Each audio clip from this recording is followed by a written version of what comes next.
వేసుకుని అందులో పడుకునేవారు. అగస్త్యుడు కాశీఖండంలో ఏం చేశాడని చెప్పాం మీకు, భస్మస్నాన శుద్ధాంగుడై ఒళ్ళంతా బూడిద పూసేసుకుని అదే భస్మంతో స్నానం చేసి మంచం మీద, ఆయన మంచం మీద పడుకోడుగా జంక చర్మాలు, ఆ జంక చర్మాల మీద విభూతి వేసుకుని పడుకునేవాడు. అది భస్మశయ్య అంటారు. భస్మమును ధరించేటప్పుడు మంత్రపూర్వకంగా ధరిస్తే ఎక్కువ లాభం. అనగా నమశివాయ నమశివాయ నమశివాయ అనుకోవాలి. ఈ నమశివాయ మంత్రపూర్వకంగా చేస్తే అది పరమ పవిత్ర భస్మం. మంత్రం లేనప్పుడు అది సామాన్య భస్మం అయిపోతుంది. అయినా కూడా ఎంతో కొంత శక్తి ఉంటూనే ఉంటుంది. ఎప్పుడైనా మానవులకి తీవ్రమైనటువంటి పిచ్చి ఎక్కువైపోయినా, రోగాలు ఎక్కువైపోయినా కొందరికి మతిభ్రమణ ఉంటుంది.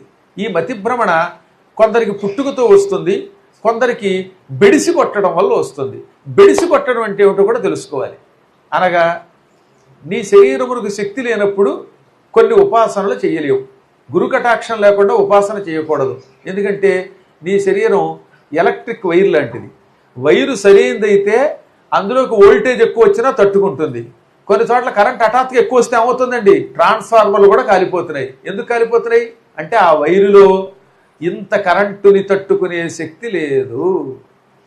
కొన్ని లైట్లు డామ్మని ఎందుకు పేలిపోతున్నాయంటే అది కేవలం 100 వోల్టేజో 150 అంతవరకే తట్టుకుంటాయి. మన శరీరముల్లో కూడా కొందరి శరీరములు ఈ పరమాత్మ అనే విద్యుత్ శక్తిని తట్టుకోవడానికి పనికొచ్చే శరీరములు కావు, మంత్రపూర్వకమైనవి కావు. అటువంటి వాళ్ళు రోజు 6 గంటలు 7 గంటలు పురాణం వినేసి అందులో ఉన్నవన్నీ ఊహించేసుకుంటే అప్పుడు వాడికి అది బుర్రపాడే పిచ్చి ఎక్కువ అవుతుంది. అది ఉన్మాదము అంటారు. అందుకని గురువుల ద్వారా ఉపాసన పొంది నియమబద్ధంగా కొంతవరకే ఉపాసన చేస్తే శరీరం తట్టుకుంటుంది. ఎక్కువైతే పిచ్చిగా మారుతుంది, ఉన్మాదంగా మారుతుంది. అదే బెడిసి కొట్టడం అనే పేరుతో మనం వాడుతున్నాం. అందువల్ల ఆయా వ్యక్తుల యొక్క శరీరాన్ని పట్టుకుని దృష్టిలో పెట్టుకుని ఉపాసన చేయాలి. నీ శరీరమునకు తట్టుకునే శక్తి లేనప్పుడు రోజంతా ఉపవాసం చేయొద్దన్నాడు. అసలు కలియుగంలో ఉపవాసం లేదండి, నేను చెప్పడం కాదు, పద్మపురాణంలో చెప్పాడు. కాబట్టి నోపవాసంతు కర్తవ్యం, ఉపవాసం వద్దు. భోజనంతు వరం మన్యే, కథాశ్రవణ కారకం. ఈ పురాణం వినడానికి ఏదో ఒకటి తినడం మంచిది, భోజనం చేయటమే మంచిది. కాకపోతే కొంచెం జాగ్రత్తగా తక్కువ తిను అన్నాడు. మరీ బొత్తిగా ఓ వాయి ఇడ్లీ వేసేసి 2 కొంచాల బియ్యంతో ఏమో పులిహార చేసుకు తినేసి కూర్చుంటే మళ్ళీ నిద్రపోతారు, కొన్ని ఇబ్బందులు వస్తాయి, మధ్యలో వేస్తూ తిరుగుతూ ఉంటారు అటు ఇటు 10 సార్లు. అలా కాకుండా స్వల్పంగా తిను అన్నారు. అందువల్ల కలియుగంలో ఏం చేస్తున్నాడు మనం, అయితే అతిగా ఉపవాసం ఉండిపోతున్నాం. ఆ ఉపవాసం వల్ల కూడా శరీరానికి శక్తి ఉండటం లేదు. శక్తి లేకపోవడం వల్ల ఏమవుతుంది, అది బుర్ర మీద పడుతుంది. అప్పుడు ఆ బుర్ర సక్రమంగా ఆలోచించలేకుండా అయిపోతుంది. అందులో ఉపాసన చేయటానికి కొన్ని నియమాలు ఉన్నాయి. సామాన్య ఉపాసనలోనే ఉంటాయి, అవి ఎవడైనా చేయొచ్చు. ఆ మంత్రం ఎవడైనా జపం చేయొచ్చు. అలా కాకుండా ఒక కోరికతో తీవ్రమైన ఉపాసన చేసేటప్పుడు ఆహార నియమం పాటిస్తూ గురువు చెప్పిన రీతిలో ఈ రకంగానే చెయ్యి అన్నప్పుడు చేస్తేనే ఉపాసన ఫలిస్తుంది. లేదా ఏమవుతుందనమాట, ఉన్మాదం వస్తుంది, పిచ్చి వస్తుంది. ఆ పిచ్చి వచ్చినప్పుడు మొగుడిని కూడా కొడతారు, పిల్లల్ని కొడతారు.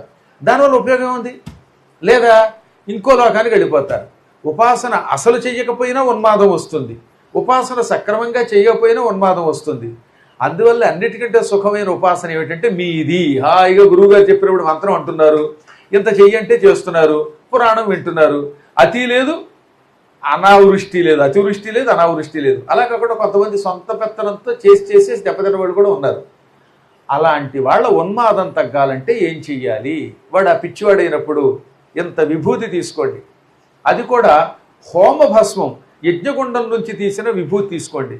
దాన్ని ఈ 3 వేళకి మీరు రాసుకోండి. ముందు ఈ 3 వేళకి 11 సార్లకు తక్కువ కాకుండా పంచాక్షరి మంత్ర జపం చెయ్యండి. ఆ ఉన్మాదంతో ఉన్నవాడు నుదుట రాయండి, వాడు గ్యారంటీగా సెట్ అయిపోతాడు. ఎంతోమంది పిచ్చాళ్ళలో బాగుపడిన వాళ్ళు ఉన్నారు. మందులు వేసి వేసి వేసి వాడిని చంపేయడం కంటే ఇది కొంత నయం కదా. మందుల వల్ల ట్రీట్మెంట్ వల్ల ఎప్పుడు పిచ్చాడైపోతాడు. ఆ మందులు అలా లోపలికి వెళ్ళగా మత్తెక్కిపోయి ఉండిపోతాడు అంటూ. ఆ మందులతో పాటు ఇది కూడా పనిచేయాలంటే పంచాక్షరి మంత్రపూర్వకంగా విభూతి ధారణ చేయాలి. అందుకే పూర్వకాలు ఏదైనా వస్తే చిటికెడు విభూతి పెట్టేవారు, గుర్తుందా మీకు? అంతేకాని